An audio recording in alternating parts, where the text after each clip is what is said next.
বাংলাদেশে যত জমি আছে এই জমির খুব সামান্য অংশের মালিক মেয়েরা, আর সব ছেলেদের নামে।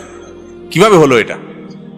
অথচ একজন মেয়ে বাপ থেকে পায় জমি, মা থেকে পায়, স্বামী থেকে পায়, সন্তান থেকে পায়, আরো অনেকের থেকে পাওয়ার সম্ভাবনা আছে। এতদিক থেকে একটা মেয়ে সম্পদ পাইতে পারে, তাহলে এই দেশে মহিলা যারা আছেন তাদের সবার নামে এই জমি থাকার কথা। কিন্তু আপনি খুঁজে নেন আপনার ঘরে মহিলা কয়জনের নামে জমি আছে, ঠিক না ভাই? ঠিক। এভাবে গোটা দেশে মেয়েদেরকে আমরা ঠকাচ্ছি। আর যত উল্টা পাল্টা মাসালা, এগুলা ফতোয়াবাজিও সব মহিলাদের নামে ভুলভাল আমরা চাপাই দিচ্ছি।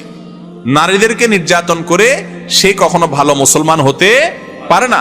নবী করিম সাল্লাল্লাহু আলাইহি সাল্লামের জীবনের শেষ ওসিয়তগুলোর মধ্যে থেকে একটি ছিল ফাস্তাউসু বিন-নিসাই খায়রা, মেয়েদের সাথে তোমরা সদ আচরণ, ভালো ব্যবহার করার ব্যাপারে আমার ওসিয়ত নিয়ে রাখো। আমি ওসিয়ত করে গেলাম। নবী সাল্লাল্লাহু আলাইহি সাল্লামের সেই ওসিয়ত আজ আমাদের কাছে অসহায়।